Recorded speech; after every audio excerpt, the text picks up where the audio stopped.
जय हिंद साथियों, स्वागत है आप सभी का आपके अपने परिवार टॉपर्स विजन पर। तो जिन भी अभ्यर्थियों का 23 अगस्त की फर्स्ट एंड सेकंड शिफ्ट में पेपर था, तो उन सभी अभ्यर्थियों से सबसे पहले मेरा एक क्वेश्चन है कि जो भी आप लोग यहाँ पर यूट्यूब पर गागर में सागर और जो संजीवनी बूटी आप लोग पी रहे थे और जो गागर में सागर भर रहे थे, इससे कुछ फायदा हुआ नहीं हुआ? आप लोग तो यही बोलोगे कि भाई उससे कुछ फायदा ही नहीं हुआ। और जब उससे फायदा नहीं हुआ तो भाई अपने उसकी क्लास क्यों ली? अब आप क्लास ली है तो भाई उसको परिणाम तो आपको भुगतना पड़ेगा, क्योंकि उससे कुछ मिला ही नहीं। अब जो सिलेक्शन लेने वाले बंदे होंगे वो कहाँ से होंगे? वो अपने खुद के नोट्स पढ़ने वाले होंगे, जो किताबों से पढ़ा है, जिन्होंने बार बार प्रैक्टिस किया, वो वाले बंदे सिलेक्शन लेकर जाएंगे। लेकिन आप लोग क्या सोचते हैं कि फलाने टीचर यूट्यूब पर हैं, वो क्या कर रहे हैं, उसकी वीडियो पर 2 लाख व्यूज आ रहे हैं, 2 लाख बंदे लाइव देख रहे हैं, और यहाँ पर कोई टीचर है वहां पर 1.5 लाख लोग लाइव देख रहे हैं, तो क्या इनका सिलेक्शन हो जाएगा? हमारा तो सिलेक्शन होगा ही नहीं। आप लोग ये सोचते हो। तो आप लोग सोचते हो कि क्यों ना हम भी इसका हिस्सा बन जाए इस लाइव का, और उसको हम 6 घंटे मैराथन देखें, क्या पता इसकी मैराथन से हमारा सिलेक्शन हो जाए। भाई आप लोग अभी बच्चे हो, सीधा सीधा कहूंगा कि आप लोग को अभी अभी इस चीज़ का ज्ञान नहीं है कि आप लोग को क्या पढ़ना है और क्या छोड़ना है। पहले तो आपको सिलेक्शन यदि लेना है तो आप लोग इस चीज़ को डिसाइड करिए कि हमें पढ़ना क्या है और छोड़ना क्या है। जिस दिन आप इस चीज़ को समझ जाएंगे कि हमें पढ़ना क्या है और छोड़ना क्या है, उस दिन आपका भाई सिलेक्शन कन्फर्म हो जाएगा। इस चीज़ को आप नोट कर लीजिएगा, क्योंकि मैंने 4 एग्जाम क्वालिफाई किया, मैं इस चीज़ को जानता हूँ कि क्या छोड़ना है क्या पढ़ना है, और यूट्यूबरों की सच्चाई को भी जानता हूँ कि क्या वो करते हैं क्या नहीं करते। तो भाई इस चीज़ से आप बाहर निकलिएगा। जो यूट्यूबर के चक्कर में पढ़ेंगे नहीं, कुछ नहीं होने वाला है इससे। आप रिलेवेंट पढ़िएगा, अपना जो सिलेबस है उसके अकॉर्डिंग पढ़िएगा। और भाई स्वामी दयानंद सरस्वती ने कहा था कि वेदों की ओर लौटो, और आज मैं कह के जा रहा हूँ कि भाई किताबों की ओर लौट आओ। तो भाई किताबों की ओर लौटना पड़ेगा आपको, यूट्यूबर के चक्कर से कुछ नहीं होना। तो आपने गागर में सागर ली थी 6-6 घंटे, एक सवाल देखने को नहीं मिला होगा आपको। मैं गारंटी के दावे के साथ कह सकता हूँ इस चीज को। एक क्वेश्चन नहीं मिला देखने को, मैंने भी पेपर का एनालिसिस किया है कि एक सिंगल क्वेश्चन वहां देखने को मिल गया हो डायरेक्टली, भाई नहीं मिला है। और ऐसे प्रश्न नहीं छपते हैं भाई। यदि ऐसे 8 दिन की जो मैराथन यूट्यूब पर चला रहे हैं, यदि ऐसे सिलेक्शन होने लगते तो भाई जो 1-1, 2-2, 3-3 साल से तैयारी कर रहा है, वो अपने आप को रगड़ रहा है, तो भाई उसका तो कुछ मतलब ही नहीं होता। 8 दिन में आओ, पढ़ाई करो, मैराथन लो, उनको रट के चले जाओ और वही पेपर में आ जाएगा, उससे हमारा सिलेक्शन हो जाएगा। तो भाई ऐसे नहीं होते हैं सिलेक्शन। लेकिन क्या है, आप लोग अभ्यर्थियों भी भोले। आपने कभी देखा है कि यूपीएससी की मैराथन चल रही है, एसएससी की मैराथन चल रही है सीजीएल में? भाई कभी नहीं चलती हैं, क्योंकि वहां पर बंदा जुड़ता ही नहीं है मैराथन देखने के लिए यूट्यूब पर। क्योंकि उस बंदे को पता है कि हमें क्या पढ़ना है क्या नहीं पढ़ना है, क्योंकि वो सिंसियर अभ्यर्थी है, सीजीएल की तैयारी करेगा और जो यूपीएससी स्टेट पीसी की तैयारी करेगा, उसे पता रहता है भाई क्या पढ़ना है क्या नहीं पढ़ना है।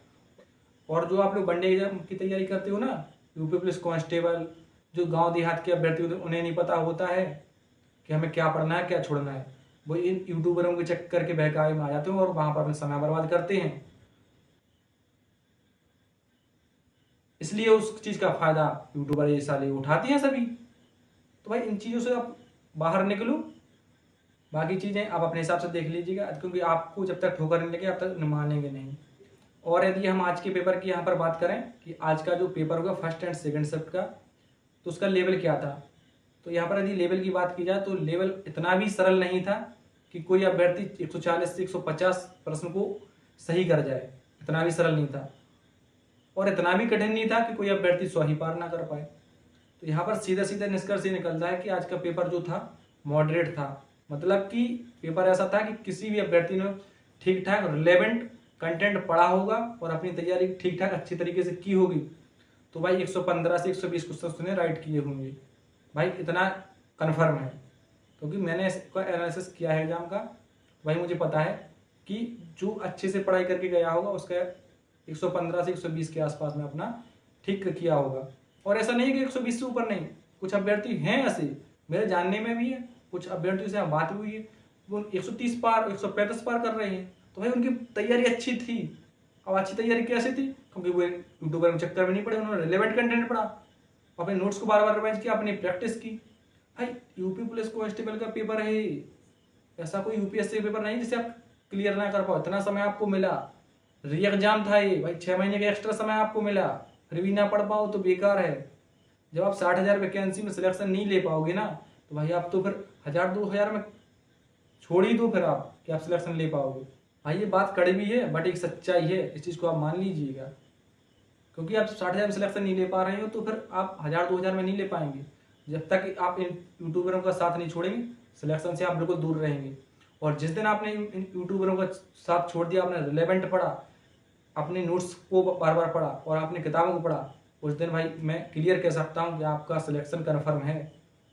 सिलेक्शन ऐसे होते हैं, यूट्यूबर के चक्कर सिलेक्शन नहीं होती है। बाकी यदि हम आज के पेपर की बात करें तो जीके जीएस का जो हमने यहाँ पर एनालिसिस किया, तो जीके जीएस का भी यहाँ पर जो लेवल था ठीक था।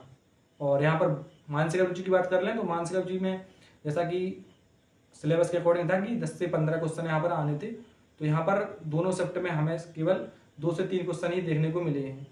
भाई मानसिक अभिरुचि अब उतनी ज़्यादा नहीं पूछी जा रही है, तो आपको क्या करना है कि आप मानसिक अभिरुचि उतना आप समय ना दें, क्योंकि जब वो पेपर जो अगली शिफ्ट का आएगा, आप ऐसा तो होगा नहीं कि उसमें 15-20 का डिफरेंस हो जाए, बिल्कुल नहीं होगा। तो भाई जो पेपर होगा अब अगली शिफ्टों का, उसमें सिर्फ 19-20, 18-20 इससे ज़्यादा का फर्क नहीं रहेगा।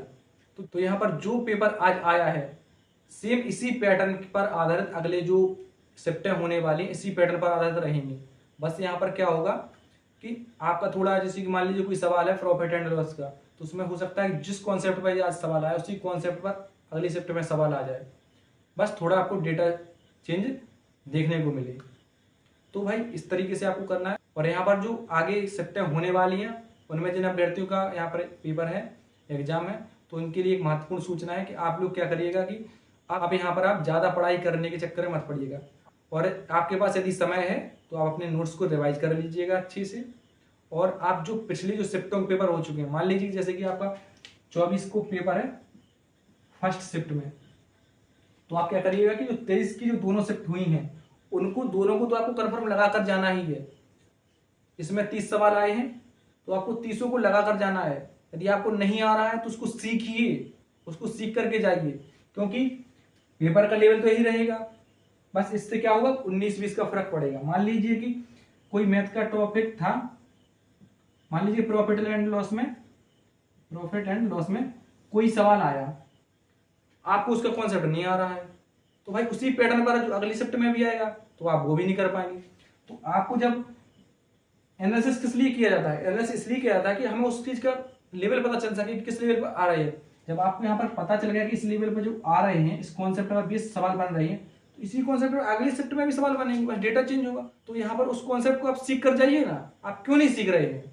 बस आप लोग गलती यही करते हैं कि आप लोग को पता तो है कि हमें क्या चीज पढ़ना है, बस आप पढ़ने की कोशिश नहीं करते हैं। आप सबसे बड़ी गलती ये करते हैं, इसलिए आपका सिलेक्शन नहीं होता है।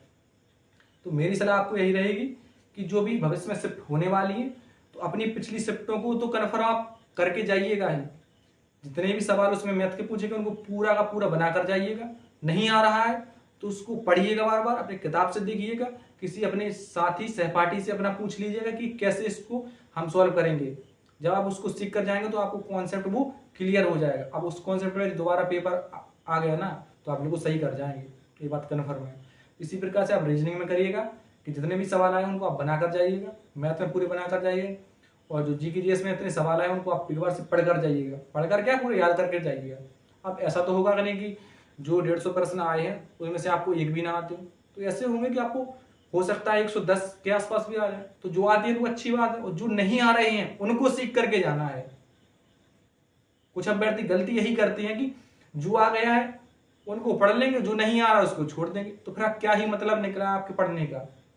पढ़ने का मतलब और एनालिसिस करने का मतलब ये होता है कि जो चीजें वहां पर पूछी गई हैं उनको हम अब सीख करके जाएं, तब हम आगे की शिफ्ट में वो सही कर पाएंगे। तो आप ये करिएगा कि मानसिक रुचि में उतना आप फोकस मत करिएगा। जैसा कि आज की शिफ्टों में देखने को मिला है कि 2 से 3 प्रश्न पूछे गए, तो इसी प्रकार से अगली शिफ्टों में भी 2 से 3 प्रश्न ही आपको देखने को मिलेंगे। ऐसा नहीं है कि 10 से 15 सवाल आपको देखने को मिल जाए। तो उसमें आप दिमाग मत लगाइएगा और आप उसको 2 से 3 प्रश्न जो होंगे आप आराम से सही कर ले जाएंगे। उसमें आपको ज़्यादा फोकस करने की जरूरत नहीं है। और एक चीज़, आप जैसे कि आपको 20 प्रश्न मैथ के आने थे, तो यहाँ पर मैथ के प्रश्न ज़्यादा पूछे जा रहे हैं, 30 के आसपास प्रश्न आपके पूछे जा रहे हैं। तो आप मैथ को एक अच्छे तरीके से, जो भी आपका कॉन्सेप्ट क्लियर नहीं है उस कॉन्सेप्ट को आप क्लियर कर लीजिए और मैथ पर थोड़ी प्रैक्टिस करके जाइएगा, तो आप मैथ का अच्छा स्कोर कर पाएंगे। क्योंकि अब स्कोर होगा मैथ पर ही डिपेंड करेगा। क्योंकि यहाँ पर कुछ अभ्यर्थी क्या करते हैं, मैथ से डरते हैं। अब मैथ से डरते हैं तो भाई डरते कब तक रहोगे? सिलेक्शन लेना है तो उसको डर को दूर करना पड़ेगा, सीखना पड़ेगा चीजें। भाई उसको कॉन्सेप्ट को सीख कर जाइएगा, करिएगा ठीक। रीजनिंग में इसी प्रकार से, जीके जिसमें आप अपने नोट्स हैं जो उनको बार बार पढ़िएगा और जो पिछली शिफ्टें होंगी उनको एक बार से आप पढ़कर जाइएगा। बाकी मैंने अपने टेलीग्राम चैनल पर जो भी शिफ्टें हो रही हैं उनका PDF अपने टेलीग्राम पर मैंने अपलोड कर दिया है। तो जिन भी अभ्यर्थियों के पास पेपर ना हो तो इस वीडियो के डिस्क्रिप्शन में जाकर आप टेलीग्राम पर जाइएगा, वहाँ से अपनी PDF डाउनलोड कर लीजिएगा। हर शिफ्ट की PDF वहाँ पर आपको उपलब्ध होगी, तो वहाँ पर डाउनलोड करिएगा, उसको पढ़िएगा, उसके सवाल प्रैक्टिस करिएगा। और जो भी यदि आपको प्रश्न डाउट नहीं बन रहे हैं, जो भी आपसे मैथ का या रीजनिंग किसी भी प्रश्न में आपको डाउट आ रहा है, तो मैं आपके लिए एक सुविधा और देता हूँ। मेरा व्हाट्सअप नंबर इसी वीडियो के डिस्क्रिप्शन में, तो आप वहाँ पर हमें व्हाट्सअप करिएगा सवाल कि सर इसको हमें बनाने में प्रॉब्लम आ रही है, तो मैं उसको आपको एक ऐसा सॉल्यूशन देगा कि आप देख के मज़ा आ जाएगा। बस इस तरीके को आप फॉलो करिएगा कि जो बातें हमने आपको यहाँ पर बताई है ना, इन पर यदि आप 6 महीने क्या आप 4 महीने ही चल गए ना भाई, आप CGL क्रैक कर जाएंगे। इस चीज़ को आप मान कर चलिएगा। बस आपको रिलेवेंट पढ़ना है चीज़ें, आपको इररिलेवेंट नहीं पढ़ना है। मैं आपको कितनी बार समझाऊँ, मैं कई सारी वीडियो में आपको बता चुका हूँ, आपको रिलेवेंट पढ़िए, किताब से पढ़िएगा, यूट्यूबर की से मत पढ़िएगा। बाकी आप में ठोकर लगी है तो आप हो सकता है कि समझ जाएं, और जो नहीं समझ लेंगे तो भाई वो सिलेक्शन नहीं ले पाएंगे। बस यही चीज़ मैं आज आपके लिए कहने आया था कि आपको आगे के शिफ्टों को करना क्या हो, कैसे पढ़ के जाना हो, क्या छोड़कर जाना है। उम्मीद है कि वीडियो आपको पसंद आई होगी। जो भी हमने यहाँ पर बातें बताई हैं उन चीज़ को आप फॉलो करेंगे। यदि आप फॉलो नहीं करेंगे तो भाई अपने हिसाब से देख लीजिएगा कि आप किस डायरेक्शन में जा रही हैं। मेरा उद्देश्य यही रहता है कि मैं आपको किस तरीके से आपको गाइड कर पाऊँ। जो भी यहाँ पर होगा मैं आपको अपना 100% देने को तैयार हूँ, जो भी मेरे से यहाँ पर बनता है। क्योंकि ऐसा नहीं है कि मैं यहाँ पर मुंह उठा के कहीं भी चला आया और वीडियो बनाकर आपके सामने पेश कर दूँ। 4 एग्जाम क्वालिफाई किए हैं तो कुछ अनुभव से ही मैं इस चीज़ को बोल रहा हूँ। तो आप इसको बात को मानकर चलिएगा। बाकी आपने शिफ्ट देख ली होंगी आज की, और यूट्यूबर की जो आपने मैराथन देखे उनसे भी आपने इसका कंपेरिजन कर लिया होगा। बाकी आगे मुझे कुछ कहने की आवश्यकता है भी नहीं। बाकी मिलेंगे अगले वीडियो में, तब तक के लिए जय हिंद जय भारत। और आप पिछले पेपरों को पढ़कर जाइएगा। पेपर की PDF के लिए आप हमारे टेलीग्राम पर जाइए, वीडियो के डिस्क्रिप्शन में लिंक है, वहाँ से डाउनलोड करिएगा, उसको पढ़िएगा। जो भी प्रश्न डाउट है हमें व्हाट्सअप करके आप प्रश्न में भेज सकते हैं। बाकी मिलेंगे अगली वीडियो, तब तक जय हिंद जय भारत। और वीडियो पसंद आएगा तो वीडियो को लाइक करें, शेयर करें और सब्सक्राइब जरूर करें। जय हिंद जय भारत।